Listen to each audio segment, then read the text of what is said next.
Ekam Sad Vipra Bahudha Vadat. All religions are same.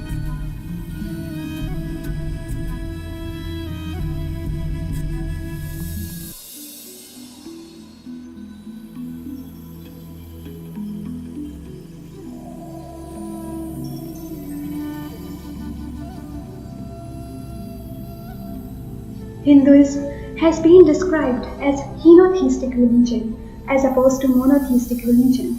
Henotheist simply refers to the worship of a single god while not denying the existence of other deities.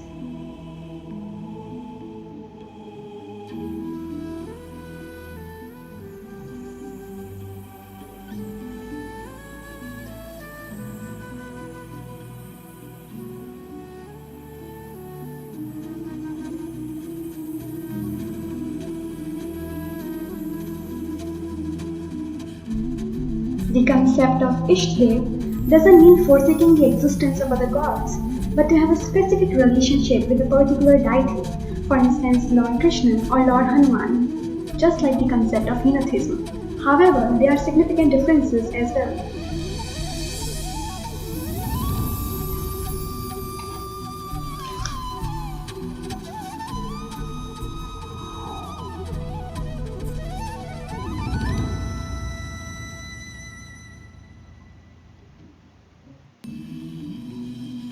The final moksha is also called nibbana, that is, the supreme enlightenment.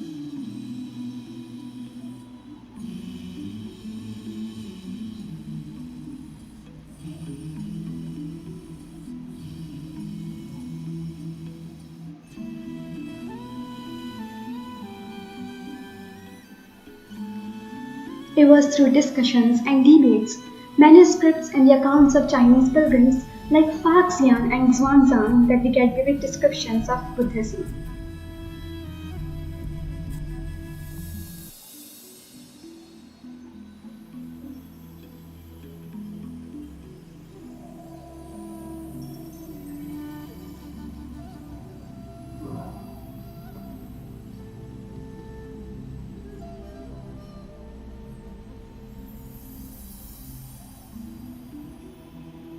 Buddha also underwent three extreme measures like self-mortification, but ultimately he gained his nibbana through his self-effort.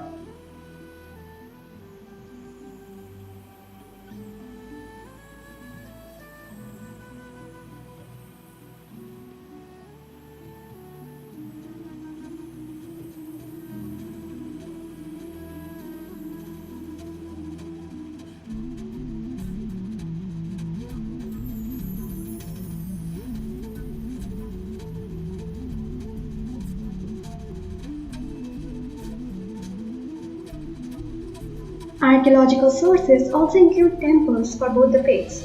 For example, the Angkor Wat and the Gyeong Temple in China.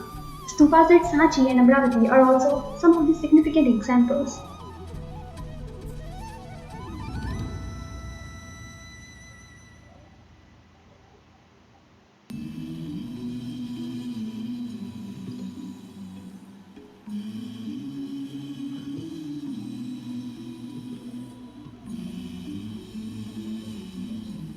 Travelers like Al-Biruni and Ibn Battuta examine religious traditions also in their own accounts while visiting the subcontinent and beyond.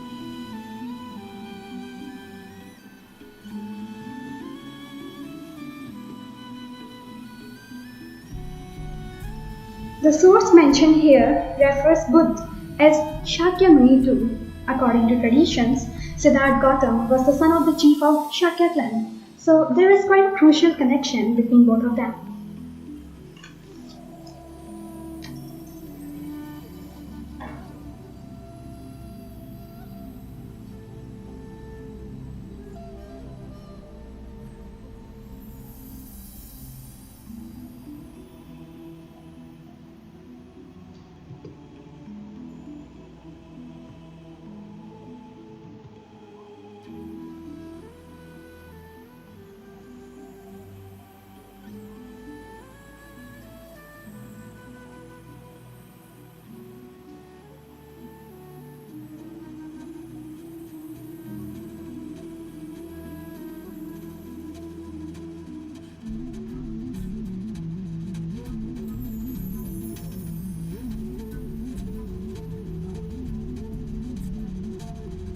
According to a Buddhist text known as Ashokavadana, Ashok distributed portions of the Buddha's relics to every important town and ordered the construction of stupas over them.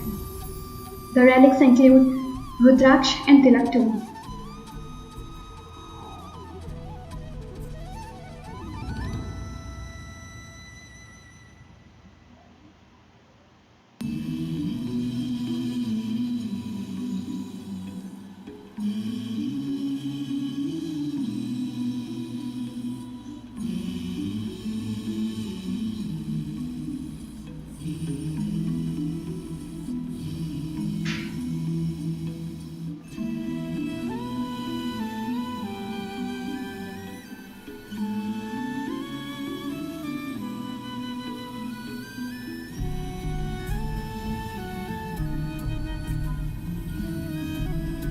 Although there are many pictures showing the Buddha and Shiva in same light sitting in a yogi position, therefore many historians have pointed out that Dhyan in Hinduism and Samadhi in Buddhism are both terms for meditation.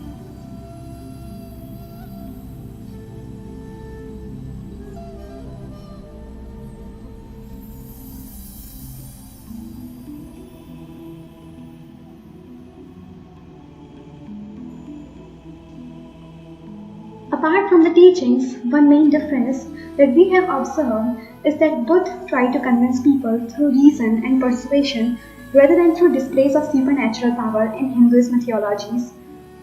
For example, when one woman was abandoned of her sick son came to Buddha for the solution of the problem, Buddha talked about the inevitability of death rather than treating her son miraculously.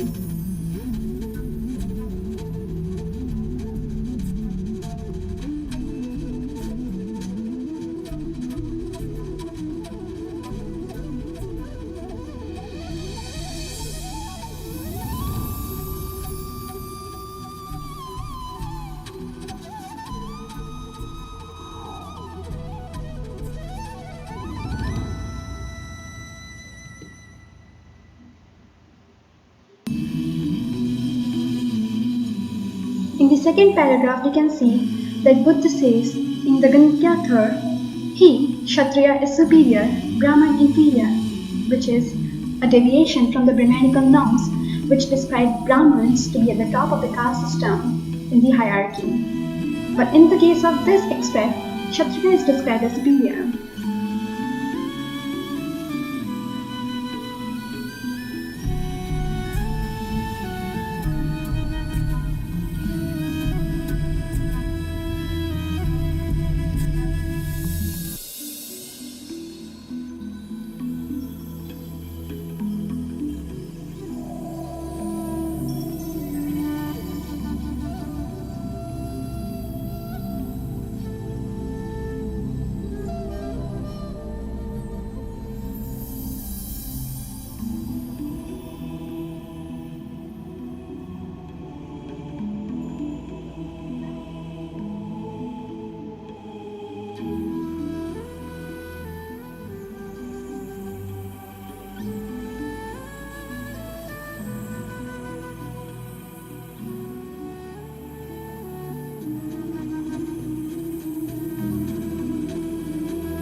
The criticisms are, however, evident in the first passage, where Hindu priests are looked down upon for their elaborate embroidered coverlets and accessories.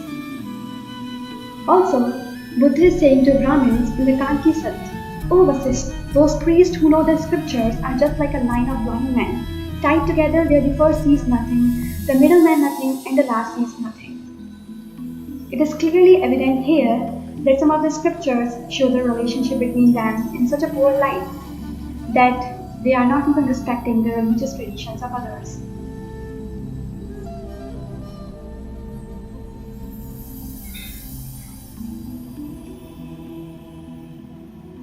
The rejection of the authority of the Vedas has been called in Hinduism as Nastik.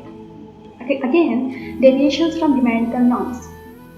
In Buddhism has also been referred to as Nastik according to these traditions.